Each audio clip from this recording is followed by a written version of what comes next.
წვევამდელთა ეროვნულ სამხედრო სამსახურის გავლა ჩემთვის დიდი პატივია. ბაჭო ბაკურაძე ეროვნულ სამხედრო სამსახურში საკუთარი სურვილით დარეგისტრირებული ერთ-ერთი წვევამდელია. მან და აღმოსავლეთ საქართველოს რეგიონებში მცხოვრებმა ნებაყოფლობით დარეგისტრირებულმა სხვა წვევამდელებმა გორში გიორგი აბრამიშვილის სახელობის სამხედრო ჰოსპიტალში სამედიცინო შემოწმება გაიარეს. მაქვს შესაძლებლობა ჩემი წვლილი შევიტანო ქვეყნის თავდაცვის უნარიანობის განვითარებაში, აღარ დაველოდე ოფიციალურად სამხედრო გაწვევის მიღებას და საკუთარი სურვილით გათვითცნობიერებულად პატრიოტული სულისკვეთებით გადავწყვიტე რომ ვიმსახურებ ქვეყნის სამხედრო სამსახურში. ვიცი რომ აქ არის ყველანაირი კარგი პირობები სავარჯიშოს ხრივ, რეჟიმის ხრივ, რაც ჩემთვის უცხო არ არის და მოხარული ვარ რომ თან პარალელურად რეჟიმშიც ვიქნები და ქვეყანასაც ვიმსახურებ. ეს არის ყოველთვის ჩემი სურვილი, იყო კიდევაც და როცა მომეცა საშუალება აქ ვარ ეხლა და ვიმსახურები თავდაცვის ძალებს და ჩემ ქვეყანა და ჩემ საქართველოს. სამედიცინო კომისიის შედეგებიდან გამომდინარე წვევამდელები სამხედრო ქვედანაყოფებში გადანაწილდებიან.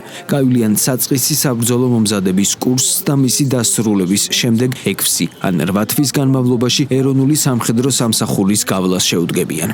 უკვე დარეგისტრირებულია და გვყავს ასეულობით წვევამდელი, ვისაც აქვთ სურვილი იმსახურონ საქართველოს თავდაცვის ძალების რიგებში. აღნიშნული რეფორმა განსაკუთრებით ხელს შეუწყობს ქვეყნის თავდაცვის უნარიანობის განმტკიცებას. რეფორმის ფარგლებში როგორც ნებაყოფლობითი რეგისტრაცია, როგორც საკუთარი სურვილის შემთხვევაში პირების გავლა ეროვნულ სამხედრო სამსახურში კიდევ მეტად გაიზრდება, კიდევ მეტად დადებითი ეფექტი მოყვება და კიდევ უფრო ძლიერები ვიქნებით. ეროვნულ სამხედრო სამსახურში საკუთარი სურვილით განაცხადის გაკეთება მოქალაქეებს პრიორიტეტებს ანიჭებს. ნებაყოფლობით დარეგისტრირებულ პირს ეროვნული სამხედრო სამსახურის 6, 8 ან 11 თვიანი კურსებიდან შეუძლია მისთვის მისაღები გადააირჩიოს. სამხედრო სამსახურში საკუთარი სურვილით რეგისტრირებული წვევამდელი განსაზღვრულზე 30%-ით მეტ ანაზღაურებას მიიღებს.